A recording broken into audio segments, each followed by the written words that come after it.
guys are listening to MMA Oddsbreaker. Thanks, I appreciate you for paying attention to us over here. Today we got the extraordinary Chael Sonnen getting ready to fight finally in Boston after the rigmarole that Massachusetts was trying to do to you.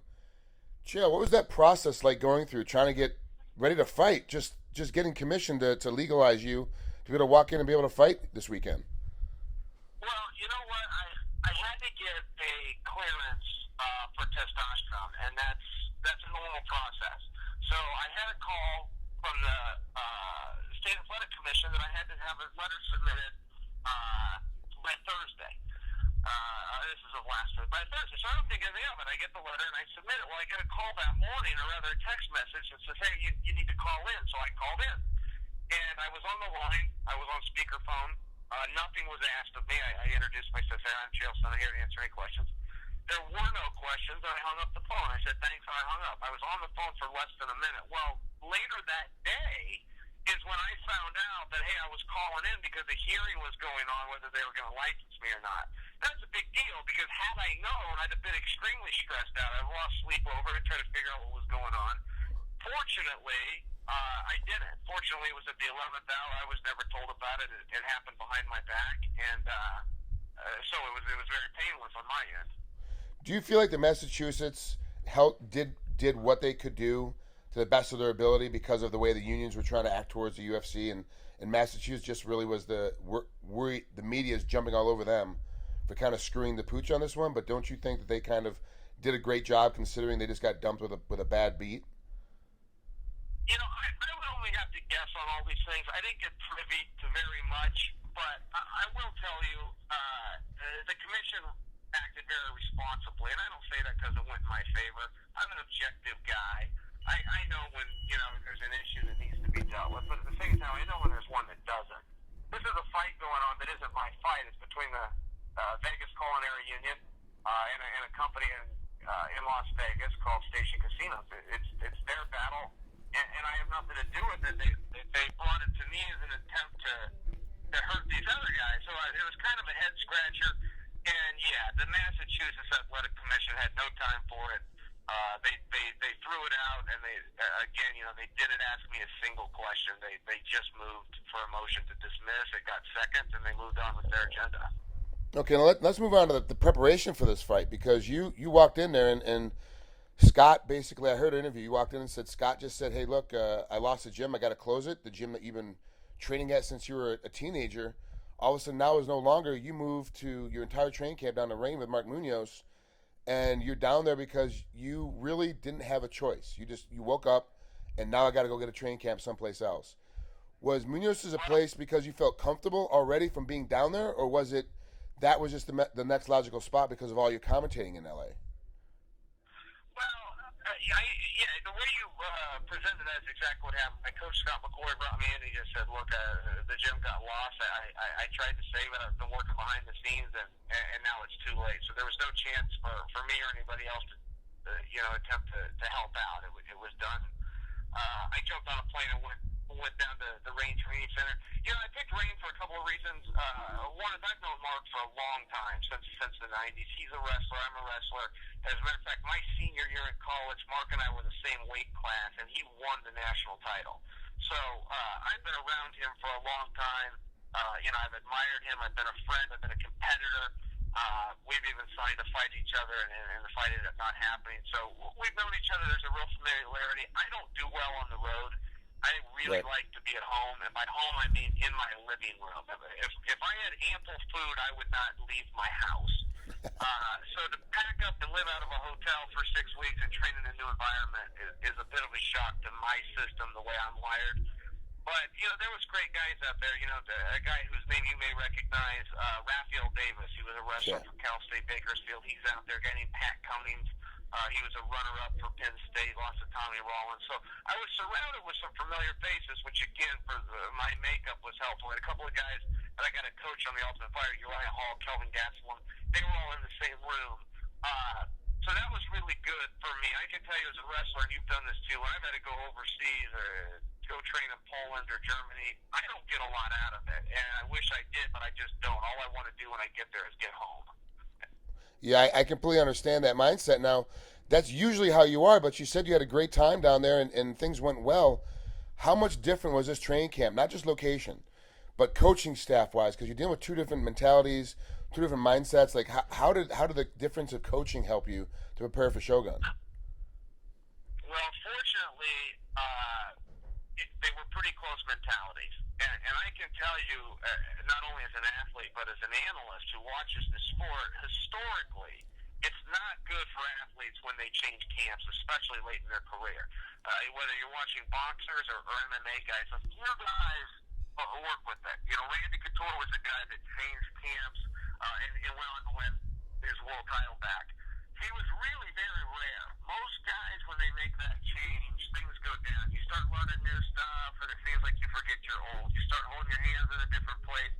Some of that stuff gets really hard. The coaches I got to work with, I just said, look, we only got 6 weeks. Let's take what you know. Let's sharpen it up and work with the same tool set. So I didn't grow a lot in terms of development, but you know, you're not gonna. When you're 36 years old, you've been in. You know, I had my first fight in 1997. It's very rare. It's very hard to learn new skills this late in the game. I'm open to it. I'd love to learn some new things, but it's rare. You know, we're talking 2 or 3 skills a year. So I didn't pick up anything new out there, but I did refine a few things in a couple of different positions that I have some more confidence in now. Now, you did say something about being an analysis and be able to look at these guys, and you're able to break down fighters differently getting ready to fight because you have to do it for TV so much. And it pains me to say this, but you're really good at being an analysis. Like, you're really intelligent when it comes on there, and it makes me really jealous watching you work so smooth and on the big stage. Does that get in the way of preparing for these fights because now everybody wants you to do more television work and do more television analysis work? Does that counteract your training? Yeah, that's a very nice compliment from you because you were excellent. I've watched you over the years and I'll always enjoyed your work. So I will really carry that compliment with me. Thank you for saying that to me. You know what? It doesn't. I'm not in the studio very much. It's pretty quick. Those shows get in and out, and I've never missed a practice due to having to film a show. I work very closely on television with Jay Glazer, but Jay also trains me. I do all my strength and conditioning with him. He is excellent fighter himself. He's had a couple of fights, and people don't understand that, but he's actually a veteran of MMA himself. And you know, those guys that spend some time in it and have a real passion for it go on to become the greatest coaches out there in any sport, whether it's football, baseball, basketball, or in our case MMA. And Jay's one of those guys. He's a true student of the sport. He's a master of what it is he's good at, which is strength and conditioning, getting your weight down, building your mind up, and then physically a couple of positions on the ground and on the feet too.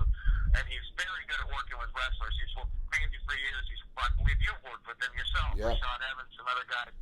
So, you know, we go film a show, boom, we jump in the car, and then we're at the gym right after that. So I've never missed a workout. I put all of my time in. I haven't sacrificed or pushed competing to the back burner. I also get kind of bored in the day. I just got married. I don't have any kids. I don't have a whole lot to do in between workouts. So it's been a very nice way to fill time.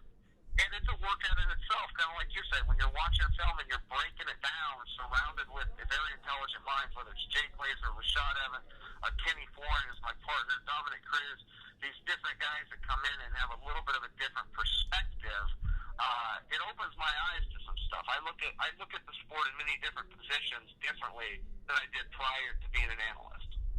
All right, now let's use your analyst chops right now. Let's break down Shogun. How do you see this fight between you and him breaking down?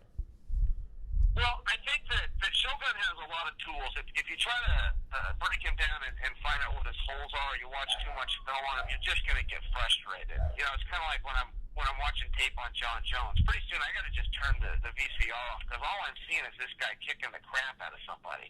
It's not doing a lot for my confidence to keep watching this. The Shogun's one of those guys too. Now he's fought enough times. You know, Jones has only had 13 or 14 fights. Shogun's had 40 fights.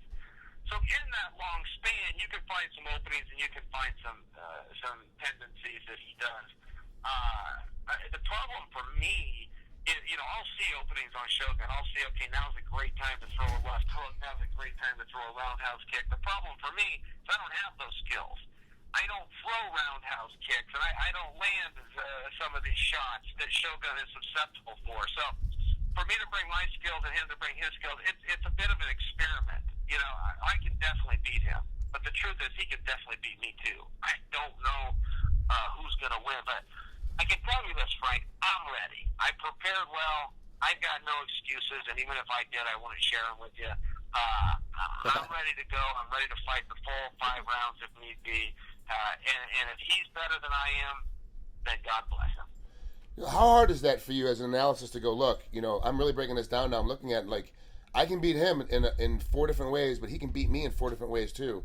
How tough is that to walk into practice every day realizing that now with your knowledge base of your extra job, your retirement plan is making it tougher for you to kind of train because you know your own holes now even more so than you did before?